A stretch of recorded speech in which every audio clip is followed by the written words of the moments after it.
লেবাননে মোকাল্লেস মানবিক ও সামাজিক সংগঠনের আত্মপ্রকাশ। লেবাননে মানব সেবার প্রত্যয় নিয়ে আত্মপ্রকাশ করেছে মোকাল্লেস মানবিক ও সামাজিক সংগঠন। রবিবার মোকাল্লেস এলাকায় সংগঠনটির 71 সদস্য বিশিষ্ট কমিটির অভিষেক ও মতবিনিময় সভা অনুষ্ঠিত হয়েছে। সভায় সংগঠনটির সভাপতি আনোয়ার হোসেন খানের সভাপতিত্বে সভায় সঞ্চালনা করেন সহ সাংগঠনিক সম্পাদক মাসুদ পারভেজ নিলয়। সভা শুরুতে সংগঠনের উদ্দেশ্য ও লক্ষ্য তুলে ধরে বক্তব্য রাখেন উপদেষ্টা মিল্টন মাল, বক্তব্য রাখেন প্রধান উপদেষ্টা লুৎফুর রহমান, উপদেষ্টা ফরিদ মিয়া ও মতিউর রহমান, সাধারণ সম্পাদক আলী আহমদ মিদা, সিনিয়র সহসভাপতি নজরুল হামিদ, সহসভাপতি ফারুক ভূঁইয়া, যুগ্ম সাধারণ সম্পাদক জাহাঙ্গীর আলম, নূর আলম সিদ্দিকী ও বিল্লাল সরকার, সাংগঠনিক সম্পাদক সোহেগ ভূঁইয়া, সহ সাংগঠনিক সম্পাদক মাহবুব আলী ও সোহেল মিয়া, কোষাধ্যক্ষ রবিউল হোসেন, প্রচার সম্পাদক কবির হোসেন, সহ প্রচার সম্পাদক মীর ইসমাইল ও ক্রীড়া সম্পাদক ডলার রাজীব। সংগঠনের নেতৃবৃন্দরা বলেন, প্রবাসী বাংলাদেশিদের প্রয়োজনের তাগিদে এই সংগঠনের আত্মপ্রকাশ। অসহায় বাংলাদেশিদের যে কোনো সমস্যায় সংগঠন পাশে থাকার আশাবাদ ব্যক্ত করেন। অনুষ্ঠান শুরুতে কোরআন তেলাওয়াত করেন সংগঠনটির শিক্ষা ও ধর্ম বিষয়ক সম্পাদক এবাদুর রহমান। এছাড়াও অনুষ্ঠানে লেবাননের বিভিন্ন সামাজিক ও রাজনৈতিক সংগঠনের নেতৃবৃন্দ সহ প্রবাসী বাংলাদেশিরা উপস্থিত ছিলেন। পরে কেক কাটার মধ্য দিয়ে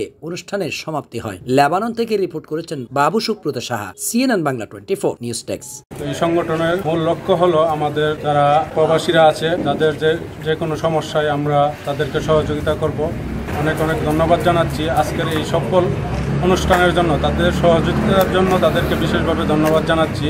ও তার পাশাপাশি আমাদের অতিথিবৃন্দ যারা আছে তাদের সংগঠনের আজকে উপস্থিতির কারণে আমাদের সংগঠনটি খুব সুন্দরভাবে শেষ হয়েছে। মোকাল্লেস সামাজিক ও মানবিক সংগঠন একটি সম্পূর্ণ অরাজনৈতিক সংগঠন।